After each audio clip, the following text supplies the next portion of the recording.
In today's episode, Aileen and Nancy talk about playing with energy to manage your feelings and the circumstances around you. Welcome to Expansive Minds Podcast, Gateway to Freedom, a podcast where two friends, Aileen and Nancy, explore and expand beyond what they think they know in order to live a life of freedom. Thank you for joining us, and away we go.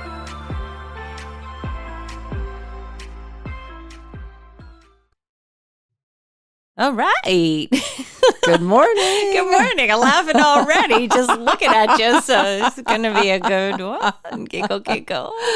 Happy Mother's Day to come. Yes, to you too. Yeah, looking forward. Well, yeah, it's going to be an interesting Mother's Day because it's the first one without my mom. I was thinking of that. Yeah, first one. And the first of everything are kind of. So before we launch in, let's do our intention setting. This is something we normally do off microphone, but I think it's just such a valuable tool, and I would just invite other people to do it. Before you go into a task, I think Abraham calls it segment intending. Cryon calls it simply intention setting, just simply planning how it's going to be, because you are such a master of your own body and therefore your experience that simply by stating what you desire, that's really what it is. By stating what you desire, you make it so. Or as Cryon says, so it is. So we want to set the intention to be a source of love and light, and that the frequency and the content that comes out of our bodies as we compress the breath and push it out into the field is something that brings peace and comfort and upliftment to those who hear it, and even in the field to those who don't. That's great. And that's what we were actually considering discussing, was that concept of frequency in the field. As I was driving here today, I was listening to Michael Sandler. I can't recall the name of his guest. She's a past life guru. And she was saying, it doesn't matter what we do, or if what we do is even seen by others, but it matters what we do.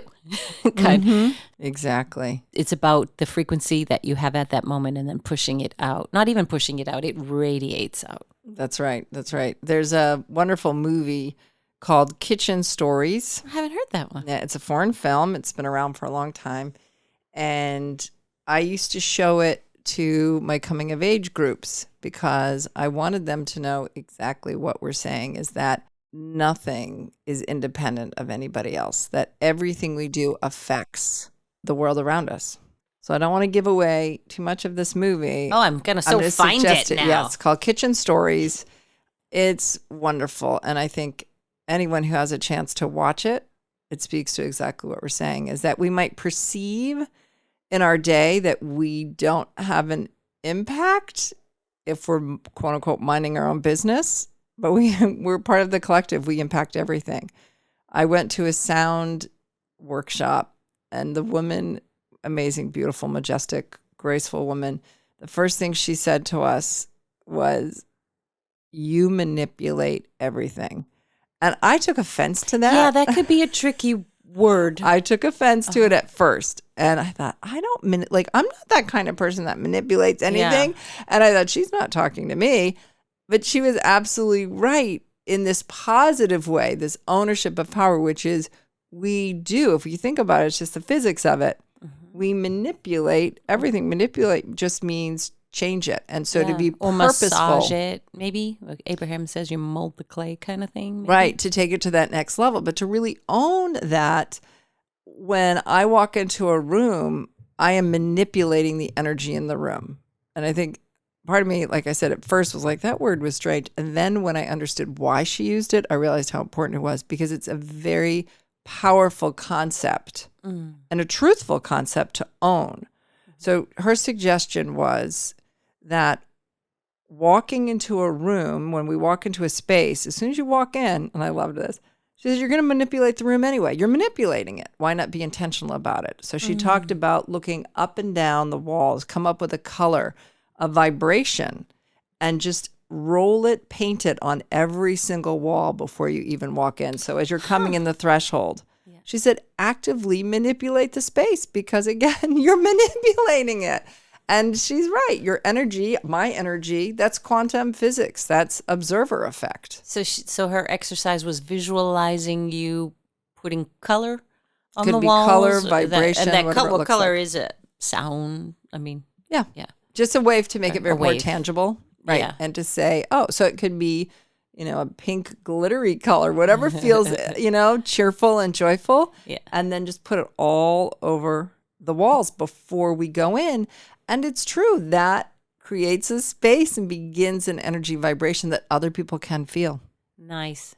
I think I might have said this in the past, but it's worth noting again. Cryon says, it's almost like a Merkaba spinning in your heart center. So for those who don't, Merkaba is a geometric shape. It's often associated with Archangel Metatron. And this is sort of magical shape that spins. And my angel deck with Metatron, it says he can spin it above your head and flush and cleanse. But it also radiates. So Cryon was saying, be aware that as you move through your day, there's this Merkaba spinning in your chest, and it's golden, and it spins and spins, so the gold becomes sort of almost a blinding white light.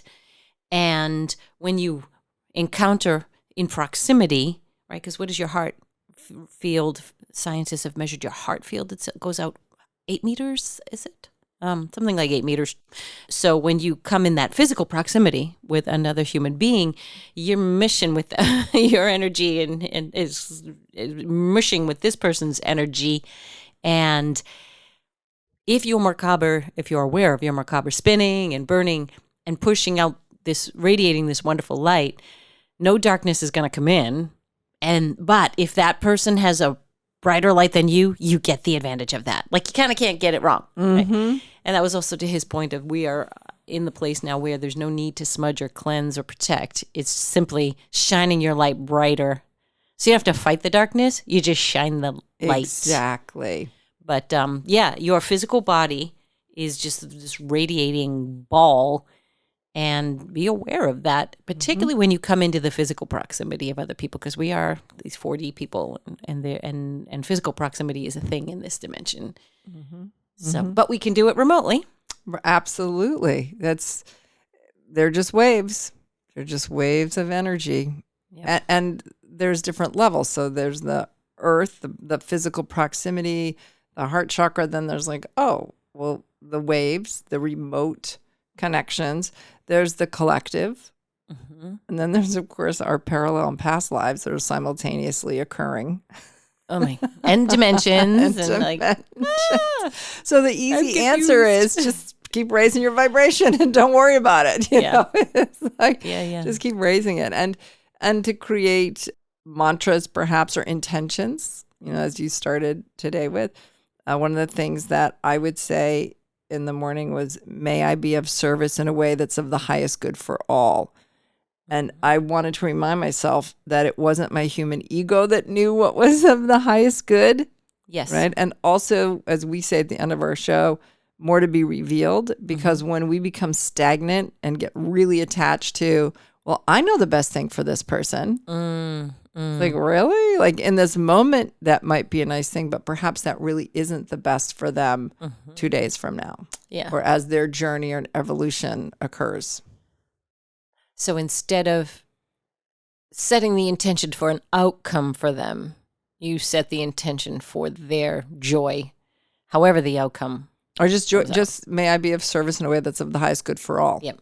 And I want to pen none of my that, business, what I do too, when I do my morning mantra, just because it could be not misconstrued, but not to get caught in, I'm serving other people. Correct. And to my detriment. Correct. It's again that airline analogy, put your own oxygen mask on first before you put out. And so before I begin my morning meditation on my beautiful porches, and it's actually came from the Catholic prayer, for my good and the good of all. Because if I'm off, I can't be on for the rest of the world. So I want satisfaction and joy and highest good, because that elevates my vibration. It's not selfish. It's, right. I mean, that by society's definition, like Abraham says, people say we teach selfishness, and we say we indeed we do, right. Because you can't full of self. Serve somebody else unless you're aligned. So I get aligned and say, I want good things for me, and in me being joyful and having good things for me and radiating the light, the side effect is I serve all. Yes, absolutely. It's like trusting. You could also say mantra like, may I be in the right place at the right time, and have an awareness of that in some way. Yeah. Trust that I'll be in the right place at the right time. Right. And I don't mean to get stuck on words. I just know that I used to live with, I'm going to serve other people. I'm going to serve other people. And that is, and I would just beat myself that's sacrificing. And I would that's be making them exhausted. first. And then I just realized, okay, nothing wrong with me being in a good place first. Exactly. And then if I take action, great. But if I don't, that's okay too. Right. Because it's not your place. That might not, quote unquote, be your person to be doing that for. That's right. It's right. Like, if I'm in the right place at the right time, that's not my business. Yep. I don't have to work. I just need to raise my vibration and to be in my alignment, because then I feel really good. I don't know if I mentioned this yet, but many years ago, I always say many years ago, but a while ago, when it was listservs that used to come on do you remember you could sign up for something that would come to your email? Yeah, sort of in the beginning. Horrible user interface. Yeah. Right. Just random message, like a chat board, an old school chat board or forums. Yes. So anyway, there's a couple of fun stories that I have with my experiences there, but one of them, I'd signed up for positive quotes, so every morning in my email would come a positive quote. And one that came said, paradise is where love dwells. And I thought, oh, that's great. Paradise is where love dwells. And then I took it further in my brain and I thought, well, if paradise is where love dwells, which I get that, I would agree with that. If love is always dwelling in me, then wouldn't I always be in paradise? Kingdom of heaven is at hand. And exactly. That's what Jesus meant. And the image that I got was Pigpen from the Peanuts. Like everywhere he is, like you can't really see him, but he's like in his mess and he's so happy. He's like, everyone's like, and I was like, that's my role model. I'm going to be Pigpen and I'm just going to have love mess around me. And then wouldn't everywhere I go be paradise? This is the woman who has been counseling my children since they were in middle school, and she's counseling them to be Pigpen. Brilliant. And I was like, well, that works, right? And so then the sense of that, takes me to selfish, meaning full of self, which is cool, which can be confused with self-centered, which is like, it's all about me, all about me. Self-absorbed, right. And those are the things that perhaps we might not want to be, because it shuts us off from the reality of interacting and interchange with others, the collective.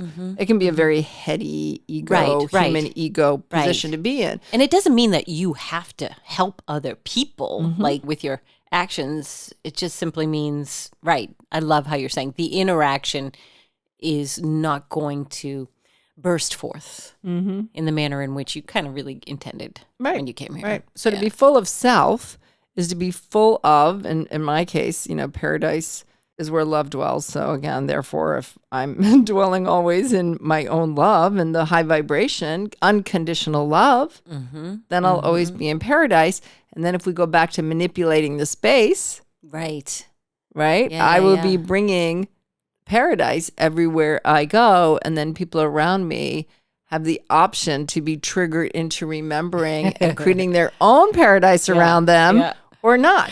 It's so funny. My mind's eye, I'm seeing, now when I walk into a space, I'm going to paint a tropical scene. Paradise to me is, Fiji, Bora Bora. I'm going to paint a tropical scene on my walls when I go into a room now. So everybody's in like chill and appreciating Gaia's beauty.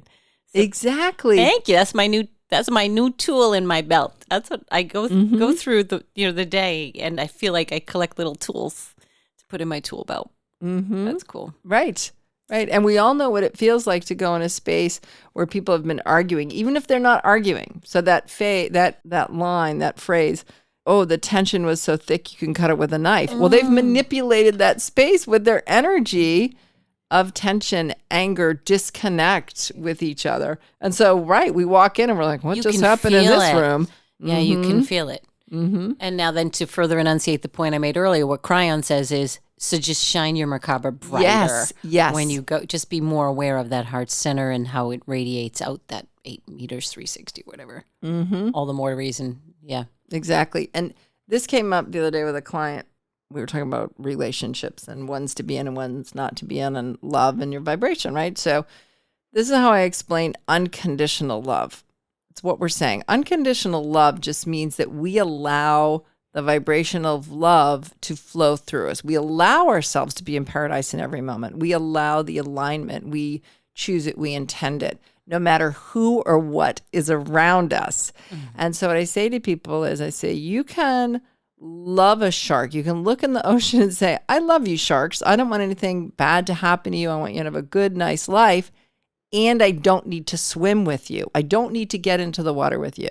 So there are people in our lives that we are not, nor do we need to get in the water and swim with them, because they're not particularly safe for us in one dimension or three-dimension world, five sensory. However, that doesn't mean we stop our love flowing to them. That's what means unconditional. That means it just flows out through us. We assume love, the vibration of love, is like, I'm going to give it to you or I'm going to take it away. I'm going to fill you with it or I'm going to pull it and withdraw from you. And it's like, well, we're hurting ourselves because we're stopping love from being our vibration. We're not in our paradise then. That also is tying in with the podcast I was listening to on the way in. It compartmentalizes you and it separates you from the oneness. Yes. Right? Because you're actually connected. This woman was sharing her near-death experience and she said, everything was connected when I passed. It's like sort of this nebulous mist and everybody was there. Everybody in the whole wide world, past, present, future. We had individuality, but we were all one. It's a really challenging concept from a quantum physics perspective to understand that energetic blob existing in multiple dimensions where there is no time and no space and linear thinking, because that's what we are. We are basically linear, so it's hard for us to grab these concepts. You more have to sort of feel into it. But if you withdraw your love, you're withdrawing it from yourself. Exactly. Yes. Yes. Absolutely. Way out there today. Whew. Yeah. It's good. The again, the alignment. And I just love that word. It just made sense to me that it's, we imagine there's this beautiful, incredible charge of energy and that we can align to it. We don't have to steal it from other people. We don't have to wait for other people to tell us, oh, we love you. You're beautiful. Oh, great. I can be aligned now. It's like, no, it has nothing to do with anyone else. Right. It's like, imagine each one of us has our own electrical socket. Yep. And from our crown chakra comes the cord. I love it. And once we plug in, our socket is there. Yeah. We don't have to try to push somebody over and get into their socket. And that's when you talk about words like, we think about things with greed and money, and they have more in abundance and they have it, but I don't have it. It's like, no, man. Your electrical socket is as big and as beautiful and as open as anyone else's. And also, you and I, we've spoken before about education and dogmas and religions where it's like, no, we're going to scoop you into this system and we're going to reward you for thinking what we want you to think so we can control you. Yeah. So for us to get out of, that's very linear, right? And that's very, so for us to move out of that and give ourselves permission to explore, as well as for those of us, past life situations where we have been burned at the stake for exploring, for being outside the box, one of the things we've talked about. So really recognizing with a lot of love and compassion people's journeys to expand, to move into feeling better. It's not easy to feel better. It seems weird. We think, why wouldn't we want to feel better? Well, of course we want to feel better. And yet there's all of these triggers and these beliefs that are in the way of us on the ego level to kind of get to that place of feeling better. So aligning to a vibration and playing with energy and playing with vibrations can sometimes be an easier way to start. Yes. To start that. Yep. When you brought up ego, I can't recall if I shared this in the last podcast, but I was listening to Dr. Sue Morter, who calls the ego the protective self. So when I start feeling defensive, I say, thank you, protective self. I know now I'm in survival mode, even emotionally, right? We're designed to be safe, we are designed to avoid danger, physical, as well as if somebody hurts your emotional self. Right. So your protective self jumps in. So now when I'm feeling defensive or somebody triggered a pain body, as that card would say for me, I say to my protective self, thank you so much. I know you're here to protect me. You can step aside so I can step into the light and let God decide how I want to move forward in this situation. That's great. It's been very helpful beautiful. for me. And I also want to share, speaking of tools in the tool belt, I'm not sure if I've shared this or in this manner, but it's worth speaking to again. Cryon says 3 things that you should do on a daily basis to really experience the beautifulness of you. 1, when you wake up, before those feet hit the floor, you set that intention. You know, thank spirit, whatever you want to call it, angel, soul team, spirit guide, blah, blah, blah, whatever. Thank spirit for your night's sleep, and thank spirit for loving you as you move through this day, because that's what's exactly like the pre-paving, and it's now, and it will be, because there's no time, there's only now. So you thank spirit for loving you and letting you have this experience as you can put your feet on the floor and move through the day. That's 1. The second thing is, I talked of this, blast compassion to somebody, right? So compassion being almost, according to Crayon's definition, just alignment and pure love, and then directing that at somebody. So blast somebody with compassion. Doesn't need to be somebody who is hurt or injured or sick, or just somebody who pops into your mind. Blast compassion to them. And the third thing is to laugh. He said that, why do you humans have such a hard time with that concept? Find something to laugh at. So I've been enjoying Carol Burnett skits, so instead of getting on YouTube and looking at angry pranks or fails, I don't like seeing those skits where fails, funniest fails, where people actually get hurt falling. I go to Carol Burnett or Robin Williams and just, I'm a Big Bang Theory gal. Those are my people. Those geeks are my people. I know them. I was them. And just try to find something to laugh about. And Cryon says if you do those 3 things on a daily basis, just watch, because we are as within, so without. Watch how the out morphs from the within. Exactly. And that's the conscious manipulation. That's the choice. That it's like, what is going to unfold in front of me comes directly from the vibration in which I'm in this moment. So you think about being in one room, which is this moment, and think about the door to go to the next moment. What do you want to bring with you to the next moment?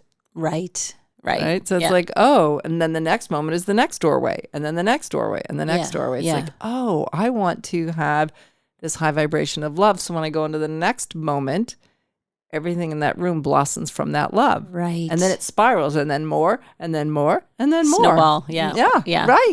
And different words to throw in there too is Abraham. I liken it to when Abraham says, satisfied with where I am, satisfaction and eager for more, satisfaction and eager for more. So if you're in a state of satisfaction, which is a nice state in that you're not like, woohoo, way up. It's a higher frequency than neutral. And then it allows you to receive and unfold versus having some kind of charge, positive or negative, around it. So satisfaction and eager for more is a beautiful stance to be in. Thanks to Abraham sharing that. I do that one too. It's a good place to be in. Sometimes you can't even get there. Right. Sometimes satisfaction is a reach, and that's okay. And you acknowledge it. Yep, not there.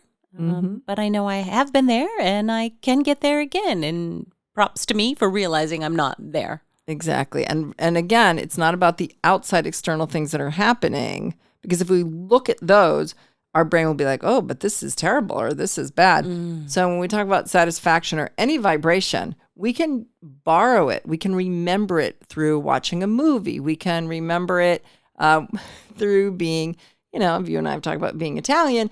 When I heard the word satisfaction, when I've heard of that and thought of it, because I love it, I always think of what it feels like when I'm eating something and it tastes so good. And I feel this. This is so delicious. Say that again. This is so delicious. Oh, I got to put you on one of my voiceover skits.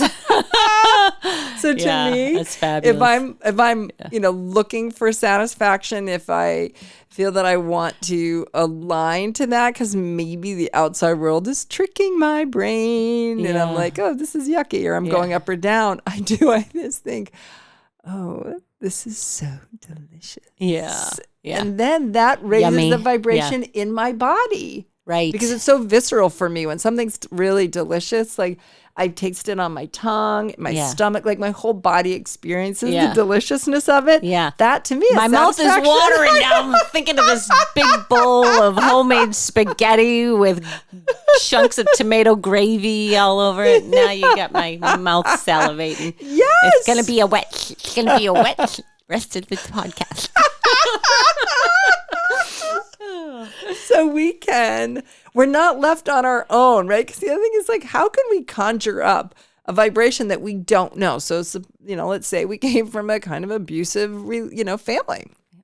And to say to someone, and it can be so frustrating, like we're trying to raise our vibration and people are like, well, you can feel this or do this. And people are like, I don't even know how to get there. How do I get there? Excellent. So I suggest to people, what movie do you like? I don't care if it's a movie character or a character in a book. It doesn't matter. If it's a family that you read about or you saw, I don't care if it's a cartoon. It doesn't matter or one of your friends was telling you a story about an amazing time they had with their family. Mm-hmm. Borrow it, take it, feel it. And that's another way to use empathic skills, is like just get in there and roll around and feel it and just be like, I'm taking that. Borrow is a great word. Mm-hmm. I have used the word, I like yours better. I've said reverse engineer it. I've experienced that before, even though I'm not experiencing it now. I can go feel that and then reverse engineer the situation. But I like borrow. It's more lends itself to, I never even had to experience it. I can simply observe and say, oh, that would feel lovely. Yes. Yeah. And then that gets us to that point of, again, in the collective. That's when we move from being the individual raindrop to the ocean that we've fallen into. Mm-hmm. So as if I'm listening to you tell a story that I have not done yet, I will open my energy up to receive. We've spoken before about receiving, to receive the vibration that you're giving off from the story you're telling. Again, it doesn't have to be a true story. As far as you can see a movie. I mean, movies invoke that. Like, it's just like, like we're like, oh, I'm starting to cry over this. That's art. That's the point, right? And I think that's why we as humans are so connected to a good movie or a good story, because not even just that it's an escape, which it is, but it is an opportunity to borrow feelings. Mm-hmm. That's Exactly. very cool. That's very cool. Good word. Yeah. All right. How do you want to close? Well, I want to close just supporting everyone, and boy, I would just love to sit around with everybody and talk about these things and compassionately work together to align and laugh and have joy. And so with that intention, just a reminder, as I'm saying that and feeling that very strongly, more and more people will come into my life, and I will have those moments, and they may not look exactly like I think in this, like, oh, am I really going to be in a room with a bunch of people talking about this? Well, I might. However, it'll be the woman behind me in the grocery line later on today when I'm buying lemons. It will be the person who I look at a stoplight and we look at and smile, right? It's not always going to be the technical, three-dimensional, five-sensory concept. The energy exists. Yes. And so it's about being aware of the vibration and the exchange with another person. Yes. It doesn't matter, Beautiful. right? So what a beautiful close. So we're actually closing with an invitation to go out and play with everybody energetically in this space or other spaces that we can or cannot see. Yes, so it's an invitation to go out and play energetically And with be in everybody. paradise. And be in paradise. I love it. And as always, more to be revealed. Thank you for joining us on Expansive Minds podcast, Gateway to Freedom. Until next time, more to be revealed.